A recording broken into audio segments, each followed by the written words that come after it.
आनंद मठ। आनंद मठ और ऋषियों की अनमोल धरोहर को संजोएं।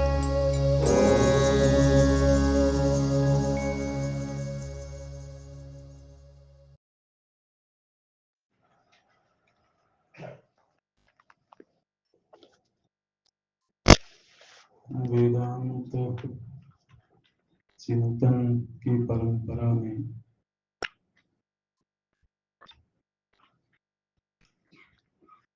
प्रस्थानत्रयी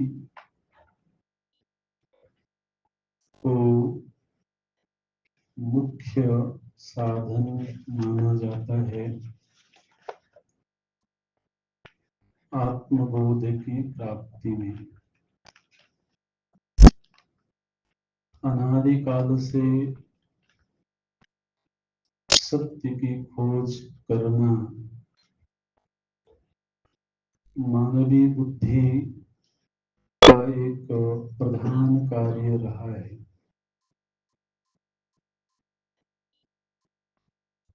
यथार्थ वस्तु का अनुसंधान और वैसे भी मनुष्य की बुद्धि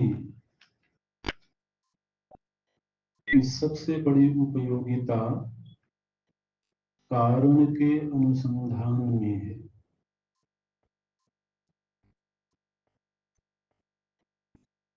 किसी नवीन कार्य का सृजन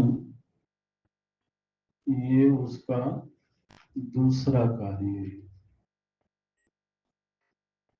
प्रथम कार्य है कारण अनुसंधान। पहले से ही जो चीजें उपलब्ध हैं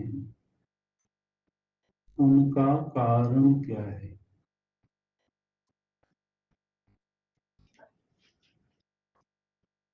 जो भी घटना घट रही है क्यों घट रही है, उसका हेतु क्या है।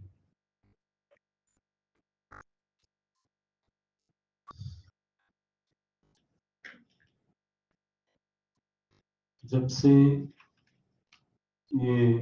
से शब्द कालवाची है, व्यवहार के लिए इसका प्रयोग करना पड़ता है।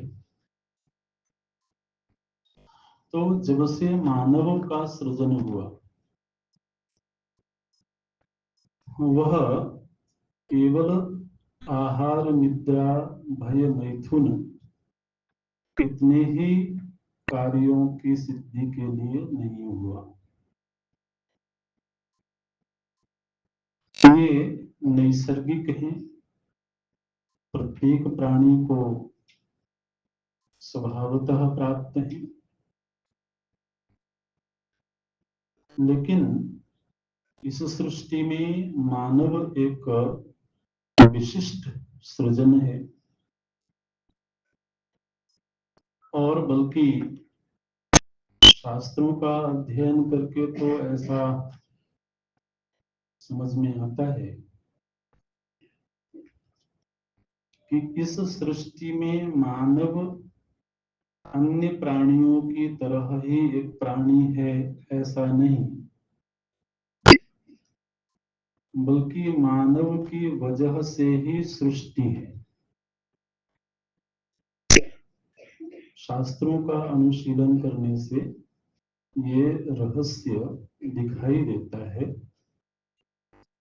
कि मनुष्य की वजह से ही सृष्टि बनी है। सृष्टि में मनुष्य एक अन्य प्राणियों की तरह ही प्राणी है, ऐसा नहीं। थोड़ा सा संकेत करें, अगर ऐसा क्यों कह रहे हैं। क्योंकि शास्त्रों ने ये कहा कि यह जगत समष्टि कर्मों का परिणाम है ना। ये तो आपने पढ़ा ही है, अध्ययन किया है। और कर्म का अधिकार केवल मनुष्य के पास है।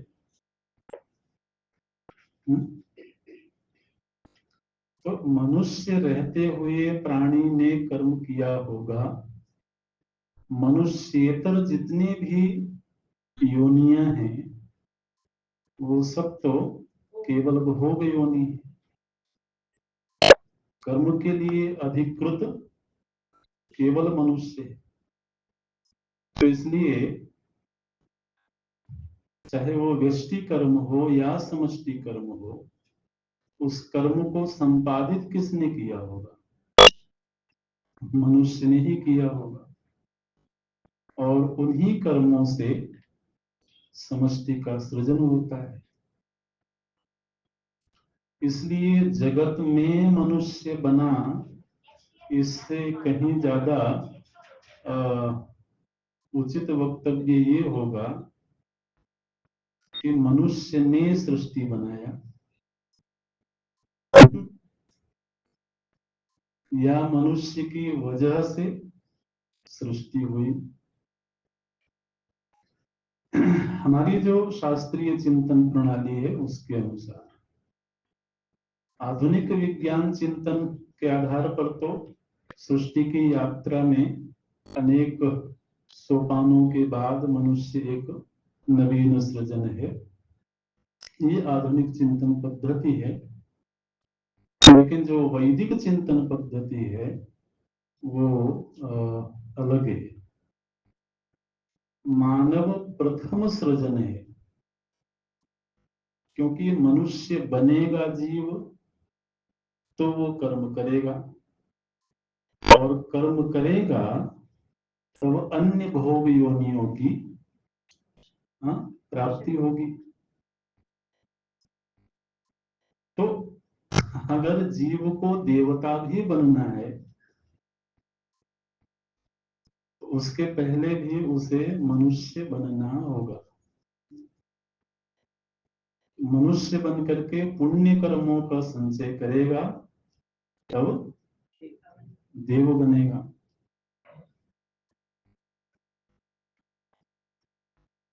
ऐसी अद्भुत बात है।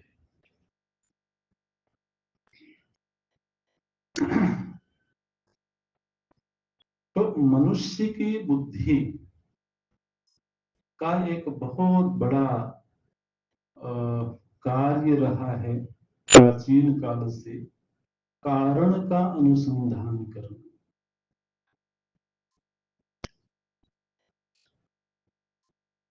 जमीन गीली है तो बरसात हुई होगी, गर्मी है तो धूप तेज होगी।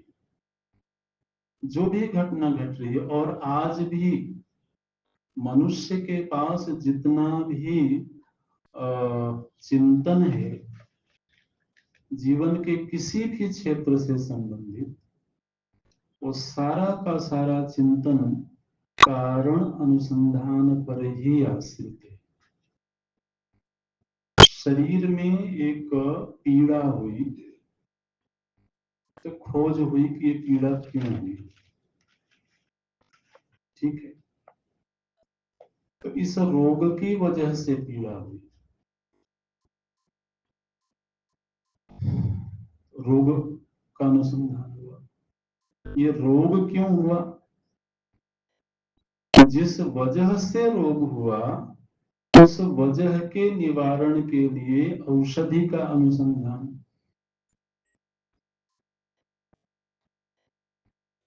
तो आपका सारा चिकित्सा विज्ञान कारण अनुसंधान पर आश्रित हुआ है ना। इसी तरह से ये एक दृष्टांत है, इसके जरिए हम जितनी भी ज्ञान की धाराएं हैं,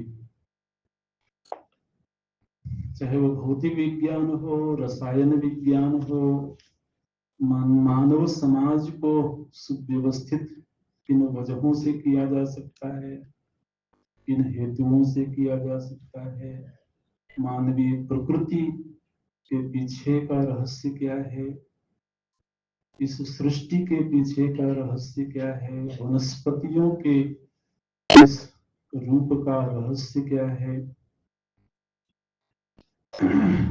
ने अब तक और आगे जितने भी चिंतन की धाराएं प्रकट होंगी,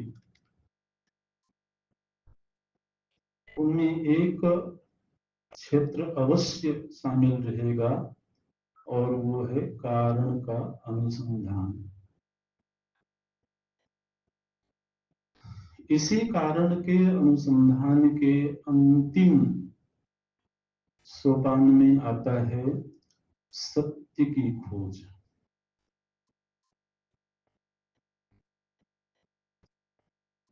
कि आखिरकार ये जितना भी कार्य कारण से संबंधित सृजन है, इसके पीछे का मूल सत्य क्या है।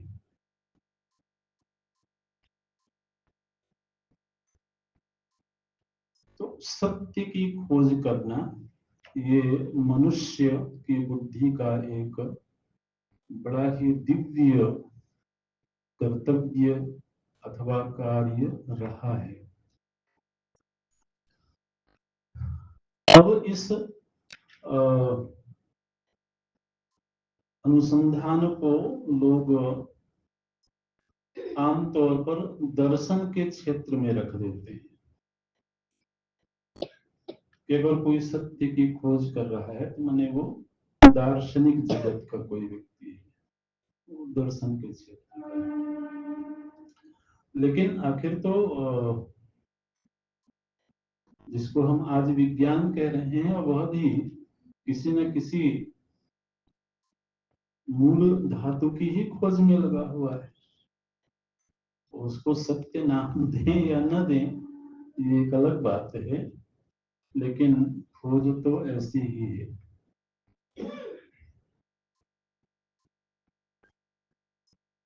हमारे आपके सामने एक प्रश्न खड़ा होना चाहिए कि ये जो सत्य की खोज का क्षेत्र है, ये अभी अनवरत है,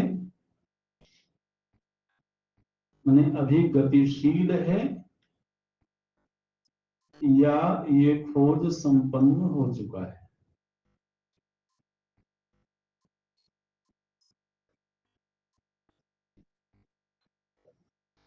अगर तो अभी अनवरत होगा,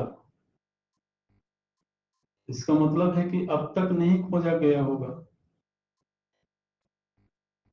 है ना। और यदि खोज संपन्न हो गई होगी तो फिर आगे खोज करने का कोई प्रयोजन नहीं है। क्यों जी?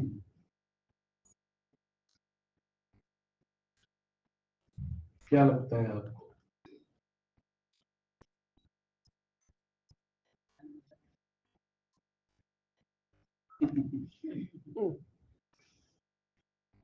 प्रश्न तो उचित है कि नहीं?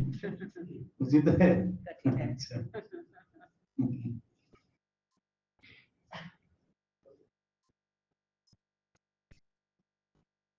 यदि अब तक खोज संपन्न नहीं हुई होगी तो अब तक का सारा विज्ञान अधूरा होगा, है ना। फिर चाहे वो आधुनिक विज्ञान हो, चाहे वैदिक विज्ञान हो।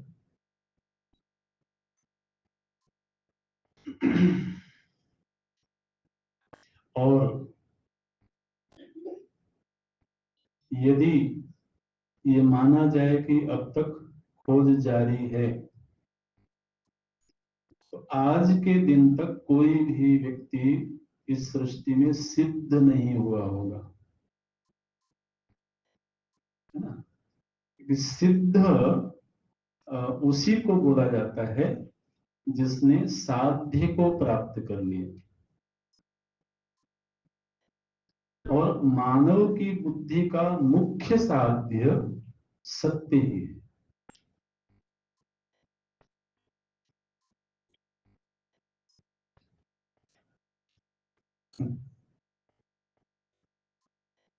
तो क्या क्या मान के चला जाए? हम्म? क्यों जी? खोज हो चुकी है। हो चुकी है। हमें पता नहीं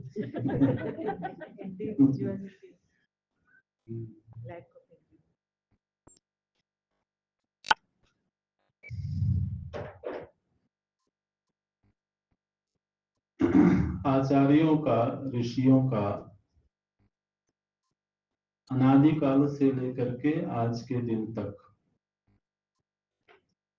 दर्शन जगत के जो भी संत महापुरुष हुए हैं अथवा हैं, उन सभी का एक मत से ये निर्णय है कि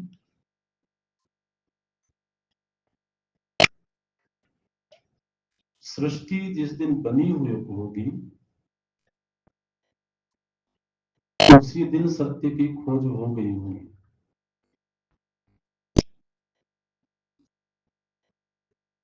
क्योंकि कोई सत्य वस्तु होगी तभी तो कुछ बनेगा।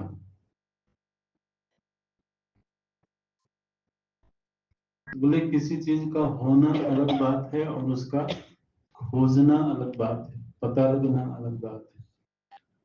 नहीं, अलग बात नहीं है। ये बड़ा सूक्ष्म विज्ञान है।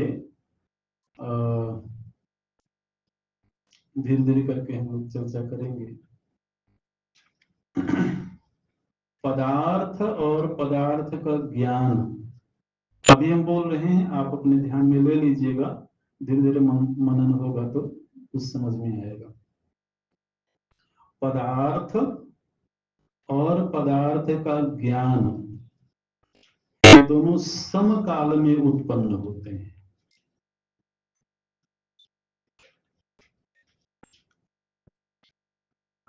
फिर से बोलते हैं, पदार्थ माने कोई भी वस्तु, जैसे आपने कहा कि ये वस्तु उत्पन्न हुई, तो जिस क्षण वो वस्तु उत्पन्न होती है उसी क्षण उसका ज्ञान भी उत्पन्न होता है। ज्ञेय और ज्ञान इन दोनों की समकाल में उत्पत्ति होती है।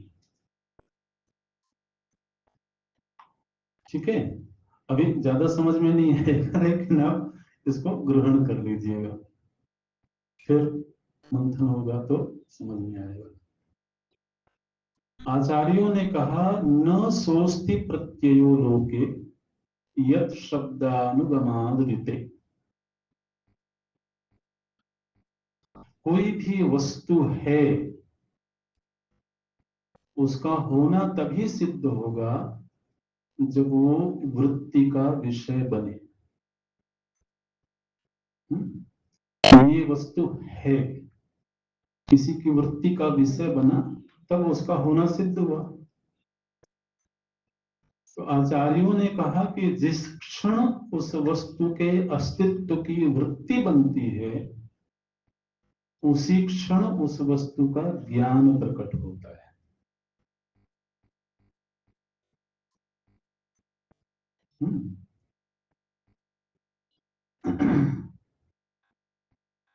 तो ये जगत और जगत संबंधी ज्ञान, उस ज्ञान राशि का नाम है वेद। तो जब ये जगत बनता है तो जगत के साथ ही साथ वेदों का भी प्रकटीकरण होता है। इसलिए आप लोग ये जानते हैं कि वेद किसी के द्वारा लिखे नहीं जाते हैं, किसी के द्वारा उनकी रचना नहीं होती है। ठीक वैसे ही जैसे समुद्र किसी के द्वारा बनाया नहीं जाता है, धरती, सूरज, चांद ये किसी जीव के द्वारा निर्मित नहीं होते हैं। तो जिस तरह से इनकी उत्पत्ति नैसर्गिक है, शास्त्रीय भाषा में उसको बोलेंगे अपौरुषेय है। अपौरुषेय का अर्थ होता है किसी पुरुष की रचना नहीं है।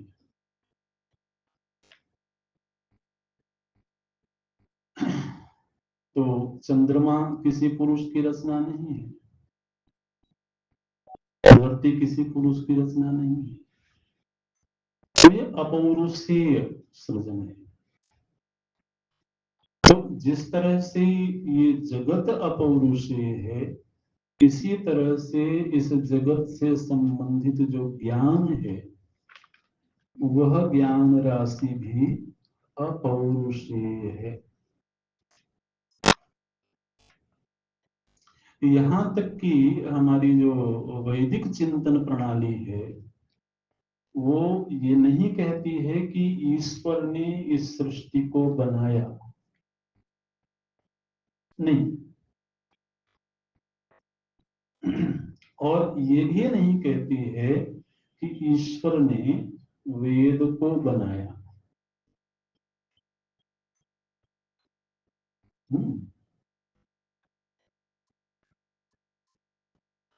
जाकी सहज श्वास श्रुति चारी, सो हरि पढ़ यह कौतुक भारी।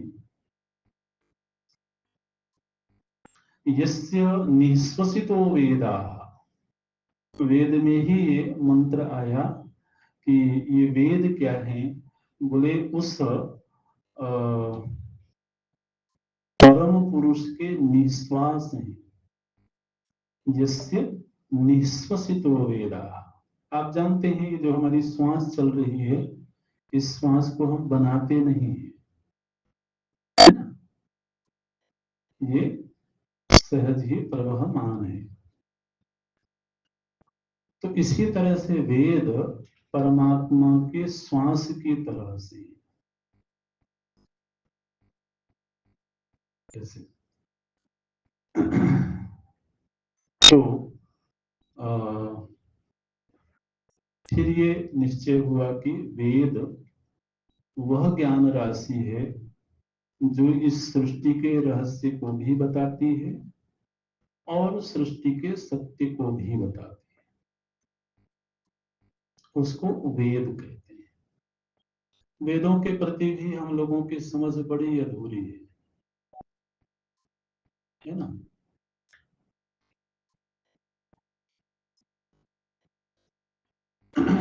अच्छा, अब वेद में भी, क्योंकि इस सृष्टि का बड़ा विस्तार है, इसमें कर्म विज्ञान भी है, इसमें उपासना विज्ञान भी है,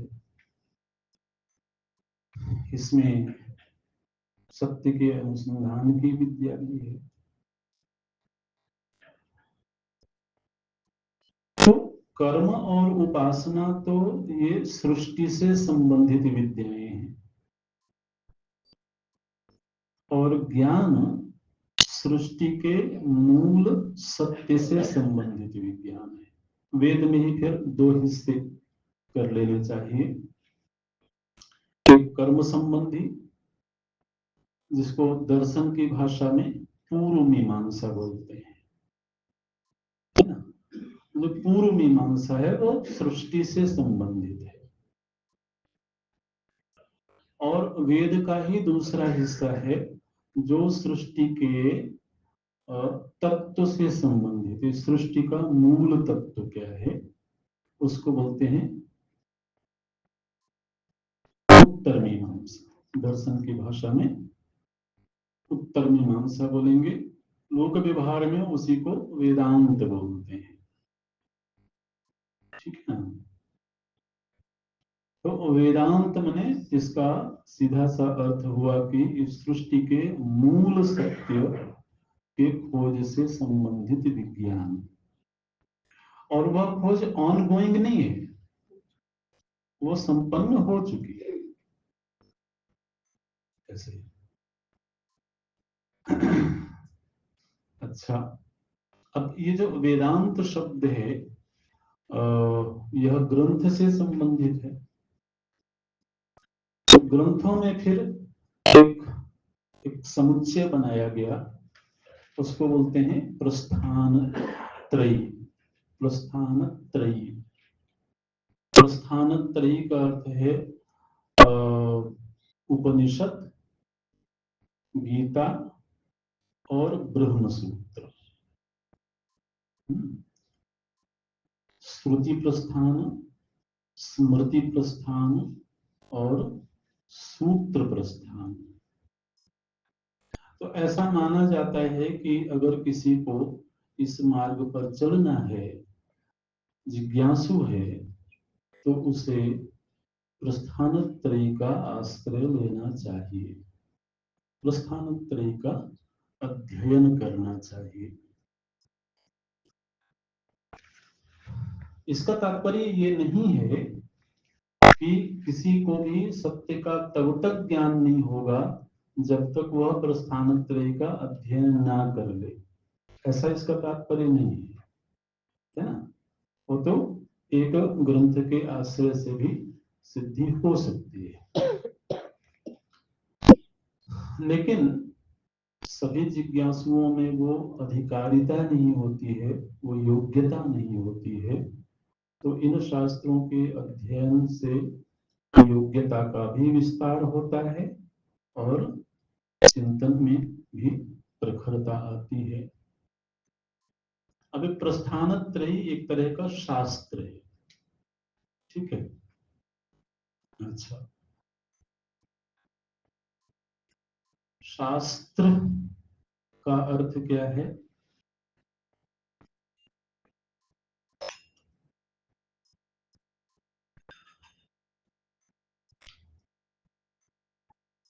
शास्त्र के दो अर्थ होते हैं।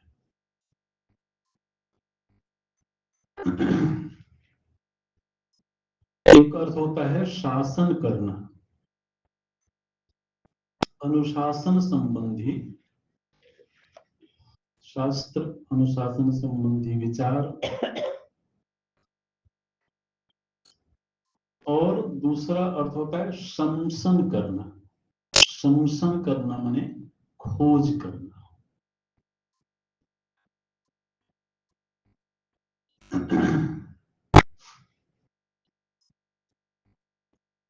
ठीक है, शास्त्र के दो अर्थ हैं।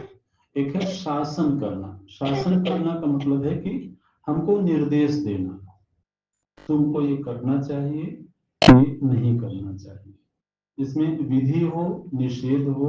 विधि मतलब तुमको ये करना है, निषेध माने ये नहीं करना है। अगर तुम्हारा ये कर्तव्य है और तुम नहीं करोगे तो तुम्हें क्या दोष लगेगा। तो शासन से संबंधित जो ग्रंथ है उसको शास्त्र बोलते हैं। शासनात् शास्त्रम, एक परिभाषा ये की जाती है। शासनात् शास्त्र मतलब शासन करने वाले विचार। तो आप दुनिया में भी जाएंगे, किसी भी क्षेत्र में जाएंगे, तो वहां कोई ना कोई ग्रंथ होता है। वो ग्रंथ हमको अध्ययन करवाया जाता है। क्यों? क्योंकि उस विशेष क्षेत्र में वो शासन कर रहा है, वो हमें दिशा निर्देश दे रहा है। दूसरा, किसी विषय विशेष से संबंधित जो विचारणा है, चिंतन है, खोज है, तो उस खोज से संबंधित जो विचार हैं उन्हें भी शास्त्र कहा जाता है। ऐसे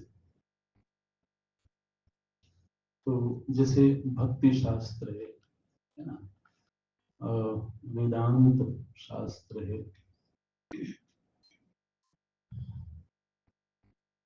व्याकरण शास्त्र है। एक विशेष प्रयोजन की सिद्धि के लिए, जैसे शब्द के रहस्य का अनुसंधान करना है, शब्द की व्यवस्था का ज्ञान प्राप्त करना है, भाषा विज्ञान को जानना है, तो उसके लिए व्याकरण शास्त्र होगा। इस तरह से। अच्छा, तो ये तो हो गया शास्त्र।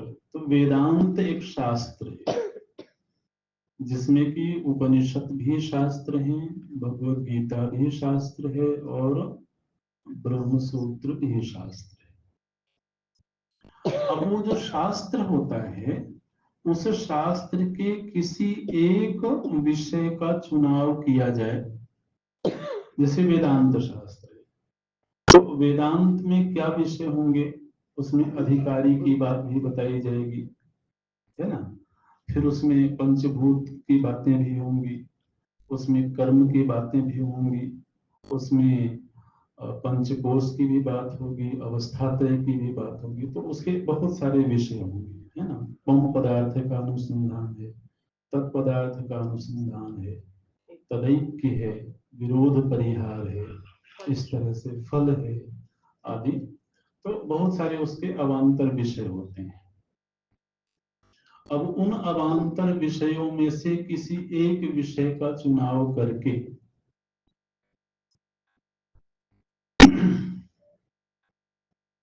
यदि ग्रंथ लिखा जाए तो उस ग्रंथ को बोलेंगे प्रकरण ग्रंथ। वेदांत अपने आप में पूरा शास्त्र हो गया। अब वेदांत में से एक विषय का चुनाव करें और उस एक विषय पर चिंतन करके उसका ग्रंथ सृजन करें, तो उसको बोलेंगे प्रकरण ग्रंथ। ठीक है।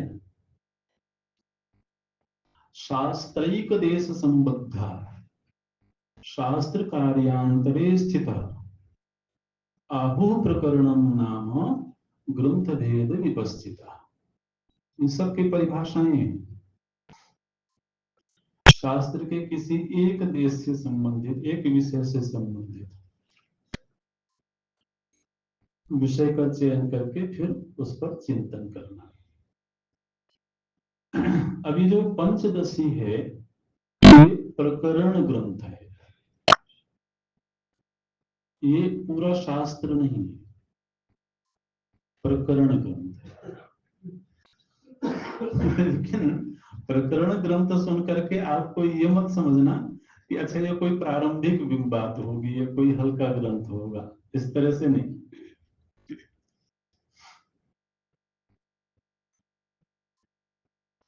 यह पंचदशी जैसा कि हमने प्रातः काल बताया था 15 अध्यायों में निबद्ध है।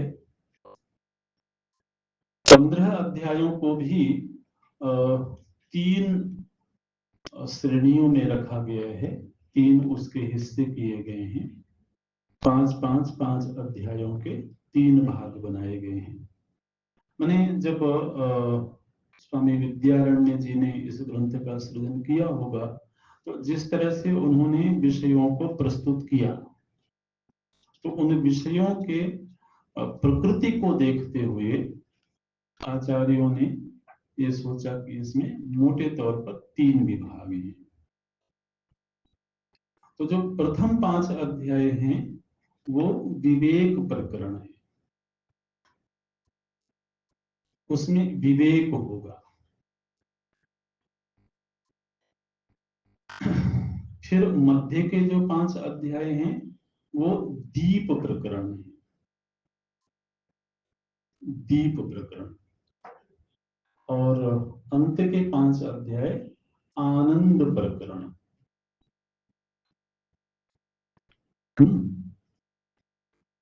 अच्छा, विवेक, दीप और आनंद। अच्छा, ये तीन विभाग करके क्यों इस तरीके से व्यवस्था की गई होगी? तो विवेक सत से संबंधित है, सत का विवेक करना, है ना। दीप माने प्रकाश, वो चित्त से संबंधित है। और फिर आनंद, तो परम तत्व का जो ये स्वरूप लक्षण है सच्चित आनंद, तो आप यूं समझिए कि इसी विषय को लेकर के फिर थोड़ा क्रमबद्ध चिंतन करते हुए, तर्क शैली का प्रयोग करते हुए शास्त्र सृजन हुआ, तो ये हमारे सामने आया। अब ये जो 15 अध्याय हैं, इन 15 अध्यायों में जो प्रथम अध्याय है इसमें इस अध्याय का नाम है तत्व विवेक प्रकरण। फिर अगला अध्याय आएगा पंचभूत विवेक प्रकरण। तो अलग अलग विषयों का विवेक करना।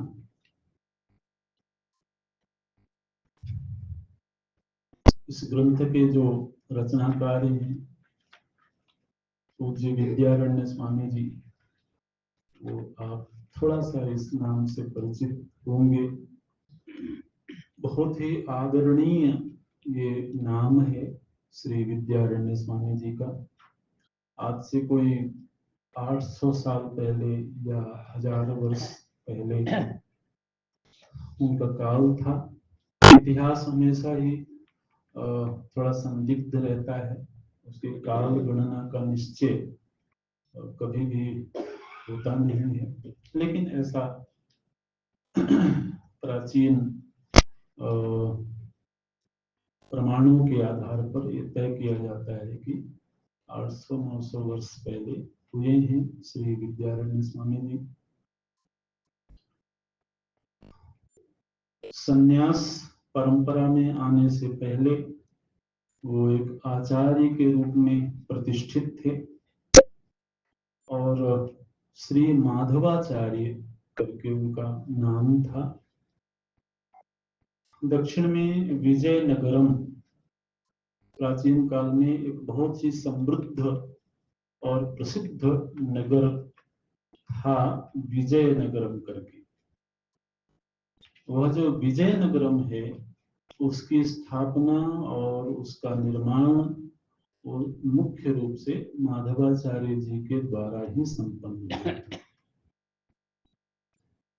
तो वो एक तरह से अर्थशास्त्री भी थे, वो राजनीति शास्त्र के भी ज्ञाता थे। तो जिस तरह से हम सुनते हैं कि चाणक्य हुए, है ना, उन्होंने आचार्यत्व का निर्वाह करते हुए चंद्रगुप्त मौर्य को उन्होंने राजा बनाया, उसको योग्य बनाया, फिर उसके माध्यम से उन्होंने एक सुव्यवस्थित राज्य का निर्माण किया।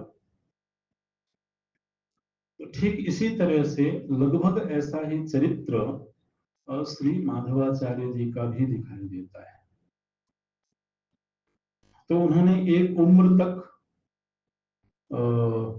इस तरह के कार्यों में अपना जीवन व्यतीत किया और उसके बाद में फिर वो संन्यास परंपरा में गए, तो उनका विद्यारण्य स्वामी नाम हुआ और वो श्रृंगेरी मठ के शंकराचार्य हुए। ऐसे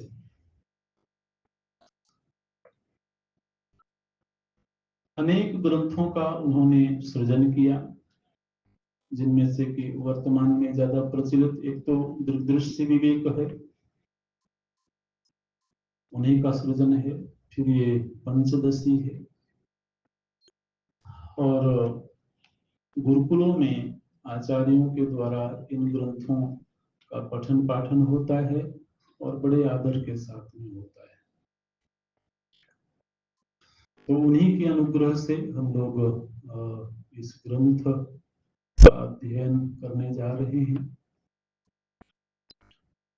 ये जो प्रथम अध्याय है तत्व विवेक प्रकरण, इसमें लगभग 65 श्लोक हैं।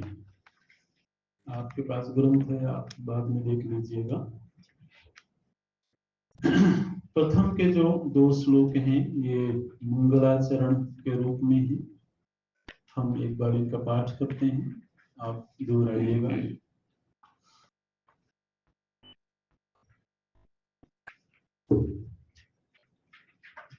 नमः श्री शंकरानंद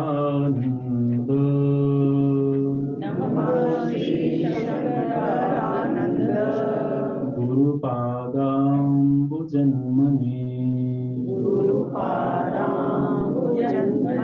सविलास महामोह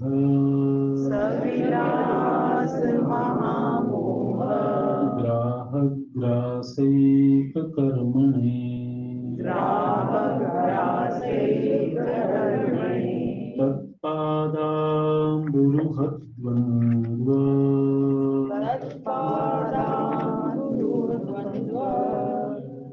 तत्पादाम्बुरुहद्वन्द्व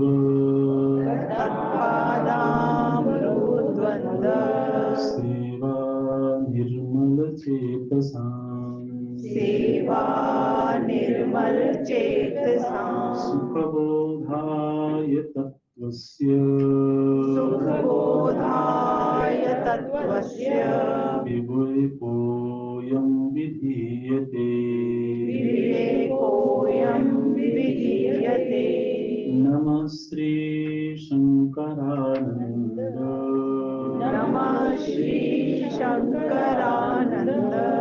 गुरुपादाम्बुजन्मने सविलास महामोह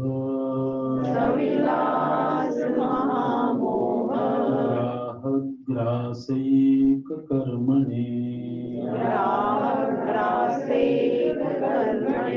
तत्पादाम्बुरुहद्वन्द्व सेवा निर्मलचेतसाम् सुखबोधाय तत्त्वस्य विवेकोऽयं विधीयते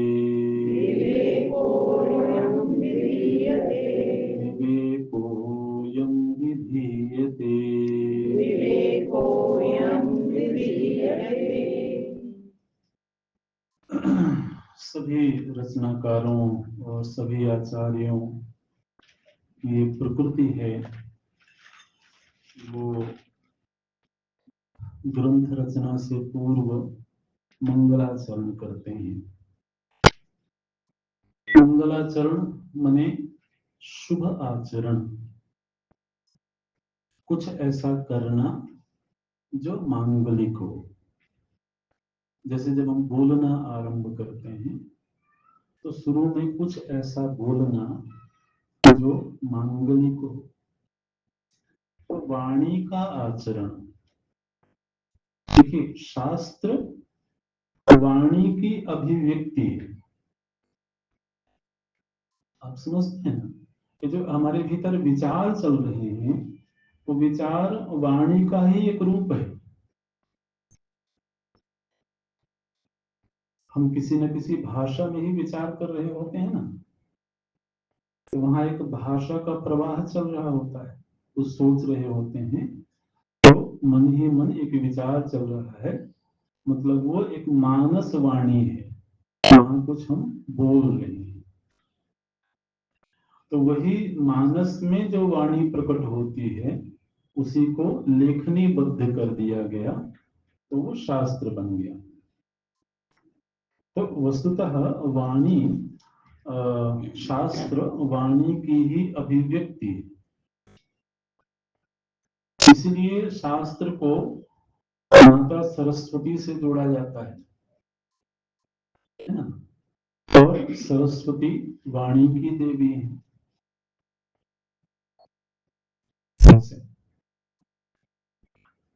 जही पर कृपा करहि जनु जानी, कवि उर अजिर नचावहि वाणी। प्रभु जी जिस पर कृपा कर देते हैं अपना मान करके उसके हृदय के आंगन में वाणी नृत्य करने लगती है। राम सूत्रधर अंतर्जामी, नचा कौन रहा है? बोले सूत्रधर राम है, जिनके हाथ में सूत्र है। तो जब वाणी का व्यवहार आरंभ हुआ तो वाणी के द्वारा जो मांगलिक आचरण होगा वो मंगलाचरण कहलाएगा। और वाणी का सबसे मांगलिक आचरण है अपने पूज्य का नमन, अपने आराध्य अपने पूज्य, अपने गुरु को नमस्कार करना, ये उसका सबसे पवित्र आचरण होगा। उनके नाम का उच्चारण करना।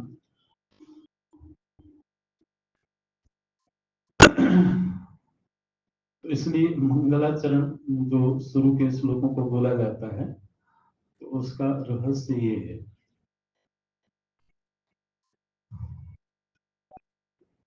स्तुति परक मंगलाचरण एक होता है, और एक होता है वस्तु निर्देशात्मक मंगलाचरण। वस्तु निर्देशात्मक का अर्थ है कि हम क्या कार्य करने जा रहे हैं, हम इस ग्रंथ का क्यों लेखन करने जा रहे हैं, उस विषय का संकेत करना, उसको बोलते हैं वस्तु निर्देश। वस्तु निर्देशात्मक मंगलाचरण।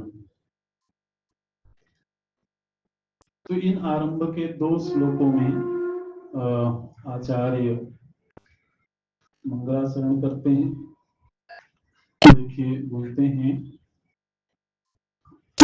नमः श्री शंकरानंद गुरु पादांबु जन्मने। नमः, हम नमस्कार करते हैं। किसको नमस्कार करते हैं? बोले गुरु को नमस्कार। गुरु कौन है? बोले श्री शंकरानंद। तो रचनाकार के गुरु शंकरानंद होंगे, है ना? तो सीधे अपने गुरु का नाम लेकर के ही बोलते हैं कि श्री शंकरानंद गुरु का मैं नमन करता हूं, उनके चरण कमल का नमन करता हूं। पाद अंबु जन्मने। अंबु जन्म बोलते हैं कमल को। अंबु माने जल, और जल से जिसकी उत्पत्ति हुई वो अंबुज, जलज, नीरज, ये सब एक ही अर्थ में है ना। तो जल से जो जात है, उत्पन्न है, वो जलज।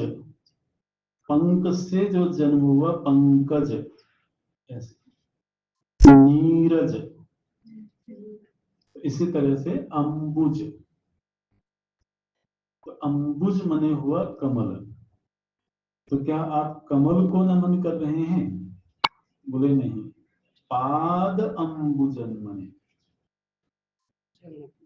उनके चरण जो कि कमल सदृश हैं, ऐसे चरणों को मैं नमन करता हूं। आपके गुरु करते क्या हैं?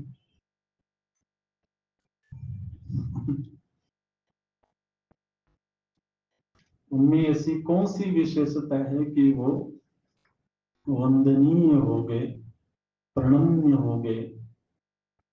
बोले वो केवल एक काम करते हैं। अच्छा, सविलास महामोह ग्राह ग्रास एक कर्मणि। ग्रासैक कर्मणि है ना, ग्रासैक कर्म विच्छेद हो जाएगा तो ग्रास एक कर्मणि। वो केवल एक ही काम करते हैं। अच्छा, तो वो क्या काम करते हैं? बोले ग्राह ग्रास। ग्राह को ग्रस लेने का काम करते हैं।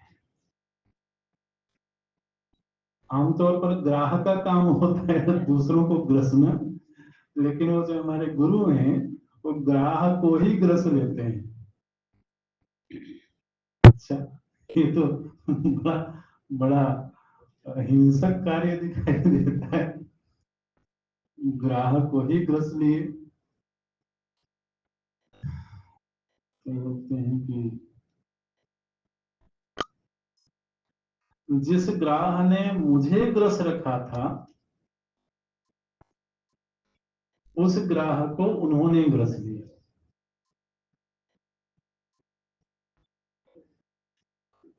बड़ा दिव्य कर्म है, और आचार्य का मुख्य कर्म ही यही होना चाहिए। तो मठ मंदिर बनाना तो ठीक है, लेकिन जिज्ञासु का कल्याण तो इस कार्य से होता है और दूसरे कार्यों से नहीं। किस ग्राह को ग्रस लिए? बोले मोह ग्रास, मोह ग्राह। ये मोह नाम का जो ग्राह है, मगरमच्छ है, जिसने हम सभी को ग्रस के रखा हुआ है, उस ग्राह को ही उन्होंने ग्रस लिया। और साधारण मोह नहीं, महामोह। अनादि काल से जिस मोह के मुख में हम पड़े हुए हैं, अज्ञान रूपी मोह के मुख में पड़े हुए हैं, उस मोह रूपी ग्राह को उन्होंने नष्ट कर दिया। ये उस शिष्य की विनम्र स्वीकृति है कि मेरे गुरु ने ऐसा किया। जिसको अनुभव नहीं हुआ वो कैसे बोल सकता है कि मोह को जिन्होंने ग्रस लिया। तो इसने इतने बड़े विशाल ग्राहक को ग्रसने के लिए तो उन्हें बहुत पुरुषार्थ करना पड़ा होगा। बोले बड़े सहजता से किया। सविलास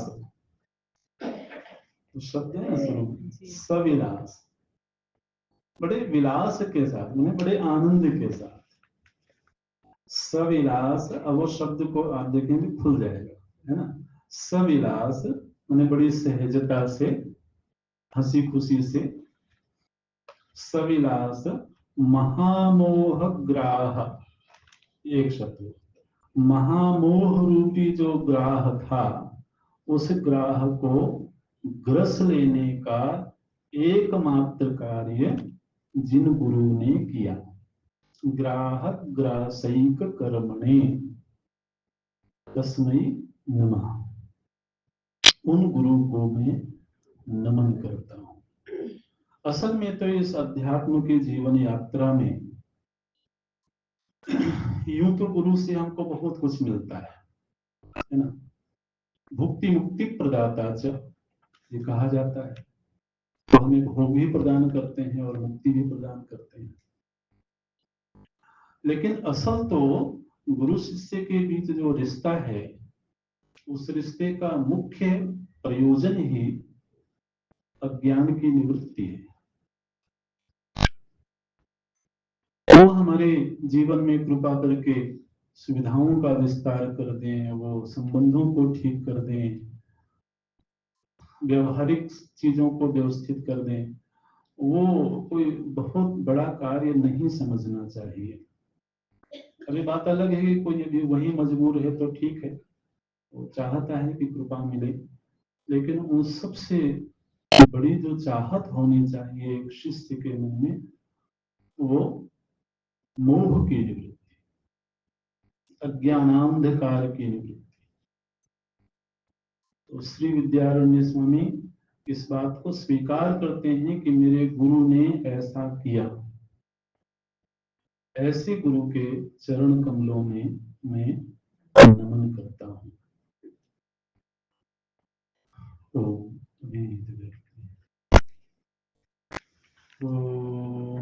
पूर्णमदः पूर्णमिदं पूर्णात् पूर्णमुदच्यते पूर्णस्य पूर्णमादाय पूर्णमेवावशिष्यते।